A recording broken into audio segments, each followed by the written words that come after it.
aquilo que me dá esperança.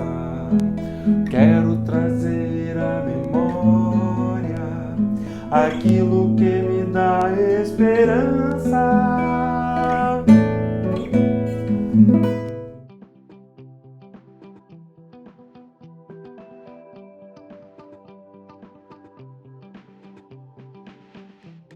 Irmãos, estou muito feliz de estar com vocês para mais essa dose de esperança e gostaria que Deus continuasse a guardar a todos em paz e saúde, né? Que Deus continue a nos proteger do mal, nos proteger das incertezas, das dificuldades da vida, né? E nos dar o senso de que Ele nos protege e nos guarda. Sejamos sempre gratos a Ele. Um texto que eu gostaria de trazer hoje para reflexão se encontra no livro de Apocalipse, no capítulo 3, no versículo 20, e diz: Eis que estou à porta e bato. Se alguém ouvir a minha voz e abrir a porta, entrarei e cearei com ele, e ele comigo. Né?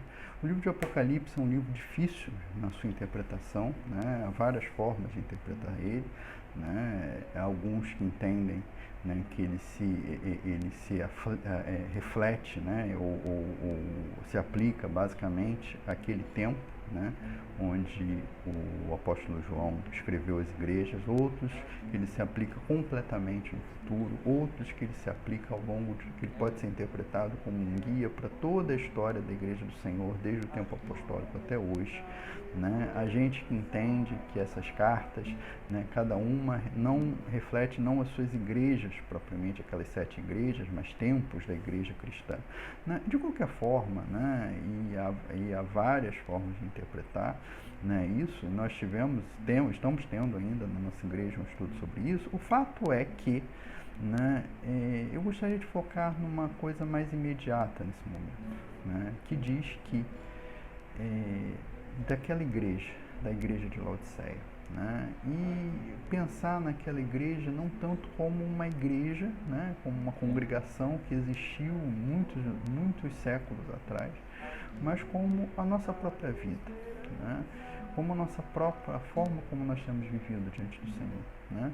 E nós temos aqui uma igreja, né, a qual o apóstolo João fala que ela não era nem fria nem quente, né? Ela não era uma igreja quente, ou seja, uma igreja que estava crescendo, que estava espiritualmente bem, que estava progredindo, como a igreja de Tiatira ou a igreja de Filadélfia, né? Também não uma igreja que sempre foi zelosa ou sempre buscou, né, o Senhor, mas que passava uma fase ruim, uma fase de esfriamento, como a igreja de Éfeso, né? Era uma igreja que tinha esquecido de Jesus.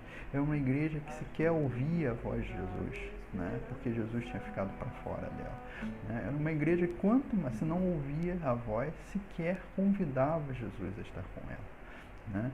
Isso é uma reflexão que nós temos que ter nas nossas vidas, né? Quantas vezes nós temos, por um tempo, por alguns dias, por algumas semanas, até por anos, deixado Jesus para fora das nossas vidas, né? É uma pergunta que eu não vou responder para você, né? É uma pergunta que é até difícil para mim responder, para eu responder para mim mesmo, né? Mas que implica que nós sejamos sinceros conosco, né? Muito sinceros conosco. Quantos de nós temos deixado Jesus para fora das nossas vidas, né? Quantos de nós sequer estamos querendo ouvir a voz de Jesus, né, em nossas vidas, em nossas casas, nos nossos corações, né?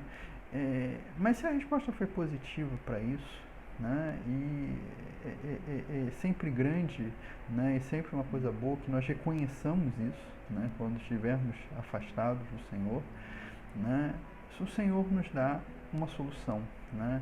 Ele se dispõe, né, a simplesmente, se nós ouvirmos a voz dele e abrirmos a porta do nosso coração para ele, a ele, né, sem ressentimentos, voltar para nós e estar conosco, né?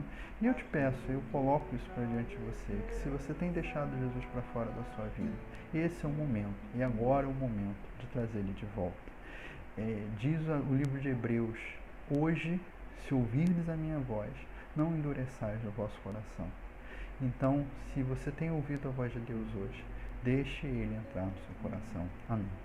Gostou do vídeo? Ajude-nos compartilhando em suas redes sociais, no Facebook, no YouTube, no Instagram e nos seus grupos de WhatsApp. Em nome de Jesus, Cristo é a nossa paz.